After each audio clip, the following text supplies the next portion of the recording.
Hi, எல்லாருக்கும் வணக்கம். Welcome to NMS bangles. நான் சொன்ன மாதிரியே 10ஆம் தேதி வீடியோ போட ஆரம்பிச்சிட்டேன். 2 டேஸ் அல்லது 3 டேஸ்க்கு ஒன்ஸ் இனிமேல் வீடியோ வந்துகிட்டே இருக்கும். இன்றைக்கி ஃப்ளாட் பேங்கிளில் நார்மலாக வெறும் சில்க் த்ரெட் மட்டும் எப்படி சுற்றுறதுன்னு பார்க்கலாம். தேவையான மெட்டீரியல்ஸ் என்னென்னு பார்ப்போம். பேங்கிள் வந்து ஃப்ளாட் பேங்கிள் எடுத்துக்கோங்க. ஸ்டார்டிங்கில் இப்போதைக்கு யூஸ் பண்ணுறவங்க ஃப்ளாட் பேங்கிள் யூஸ் பண்ணுறது பெட்ரு. நார்மலாக எல்லோரும் யூஸ் பண்ணுற ஃபேப்ரிக் கம்மு, கட்ரு, சில்க் த்ரெட் என்ன கலர் வேணாலும் எடுத்துக்கோங்க. அப்புறம் இந்த கார்டு எடுத்திருக்கேன். இந்த கார்டுன்னு நான் எதுக்குன்னு நீங்கள் அப்படியே செய்யும்போது பார்ப்பீங்க. இந்த கார்டு வந்து வெளியில் எங்கேயும் வாங்க வேண்டியதில்லை. வீட்டில் ட்ரெஸ்ஸுக்கு வர கார்டை சின்னதாக கட் பண்ணி மடித்து வச்சுக்கிட்டிங்கன்னா போதும். எதுக்குன்னு பார்க்கலாம். இதெல்லாம் மட்டும்தான் தேவையானது. கம்மு வந்து இந்த கம் இப்போதைக்கு யூஸ் பண்ணலாம். ஒரு சிலர் வந்து ப்ளூ கலரில் இருக்க கம் யூஸ் பண்ணலான்னு சொல்லுவாங்க, அதுவும் பண்ணலாம். இப்போதைக்கு இது மட்டும் போதும். த்ரெட்டு வந்து நான் 30 ஸ்டாண்ட்ஸ் எடுத்திருக்கேன். எனக்கு வந்து 30 ஸ்டாண்ட்ஸ் வந்து கம்ஃபர்டபுளாக இருக்கும். உங்களுக்கு சுற்றும்போது நீங்கள் பார்த்து எந்த மாதிரி வேணும்னு எடுத்துக்கோங்க. அது மேலே லைட்டாக கார்னரில் கம் வச்சு ரொம்ப எட்ஜில் வைக்கணும். உள்ளே தள்ளி வச்சிங்கன்னா உங்களால் யூஸ் பண்ண முடியாது. இந்த ஸ்டிக்கை வச்சு அமுக்கி விட்டு அந்த லைட்டாக நுனியில் 1-2 மேலே நிற்கிறத கட் பண்ணி விட்ருங்க. இப்போ பேங்கிளில் அந்த ஓரத்தில் கொஞ்சமாக கம் வச்சுக்கோங்க. அதிகமாக வச்சிங்கன்னா உங்களுக்கு அந்த இடம் காயறதுக்கு லேட் ஆகும்.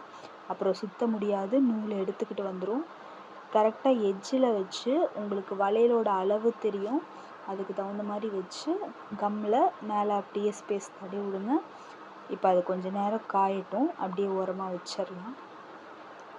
தனியாக வச்சுருப்போம், கொஞ்சம் நேரம் காயட்டும்.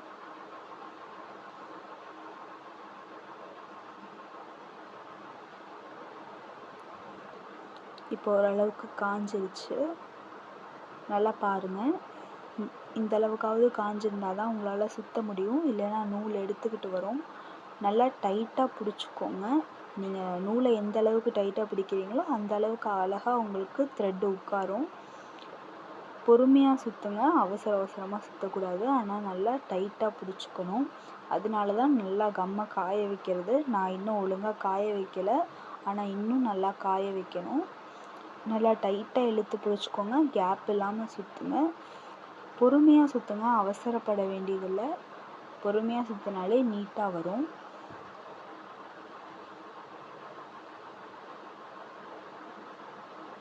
டைட்டாக இருக்கணும், அதுதான் மெயினு. நல்லா பார்த்துக்கோங்க. உங்களுக்கு ஏதாவது டவுட்ஸ் வந்ததுனாலோ கீழே காண்டாக்ட் நம்பர் டிஸ்கிரிப்ஷனில் தரேன், காண்டாக்ட் பண்ணுங்கள்.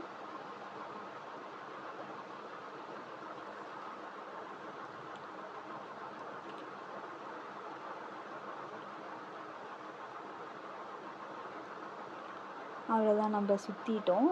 அடுத்து எண்டிங்கில் எப்படி பண்ணுறதுன்னு பார்க்கலாம்.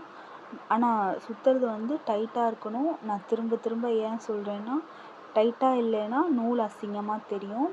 நல்லா இழுத்து வச்சு டைட்டாக பிடிச்சி சுற்றுங்க. அதனால தான் நான் இன்ச்சாக ஒன்றையும் சொல்கிறேன். நல்லா பாருங்கள், நான் எப்படி டைட்டாக பிடிச்சிருக்கேங்கிறது எல்லாத்தையும் பாருங்கள். இதுக்கு மேலேயும் உங்களுக்கு டவுட் இருக்குன்னா கீழே காண்டாக்ட் நம்பர் தரேன், கால் பண்ணலாம். வாட்ஸ்அப்லேயும் நீங்கள் மெசேஜ் பண்ணலாம். நான் உங்களுக்கு டீட்டெயிலாக எல்லாத்தையுமே சொல்கிறேன். எண்டிங்கில் வந்து ஒரு சிலருக்கு கொஞ்சம் தான் இருக்குது, அதுக்கு நான் இருக்கிற நூலையே அப்படியே அட்ஜஸ்ட் பண்ணுறேன்னு சொல்லுவாங்க. அப்படி மட்டும் பண்ணிடாதீங்க. இன்னொரு சுற்று நீங்கள் சுற்றினாலும் தப்பு இல்லை. நூல் மிச்சமாகுது, வேஸ்ட் ஆகுதுன்னு நினைக்காதீங்க. இந்தளவுக்காவது வேஸ்ட் ஆனால் தான் உங்களுக்கு த்ரெட்டு வந்து கரெக்டாக பேங்கிளில் உட்காரும். எனக்கு இன்னும் கம்மியான இதை தான் ஆகணும் அப்படின்னு நினைக்கும்போது நம்மளுக்கு வந்து அது சரியாக வராது த்ரெட்டு. கம்மும் லைட்டாக வைங்க, ரொம்ப அதிகமாக வச்சிங்கன்னா அசிங்கமாக தெரியும்.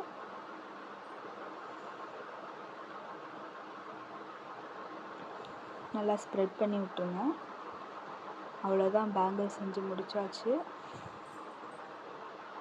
ஃபாலோ பண்ணாதவங்களாம் ஃபாலோ பண்ணிக்கோங்க, சப்ஸ்கிரைப் பண்ணிக்கோங்க. Thank you so much.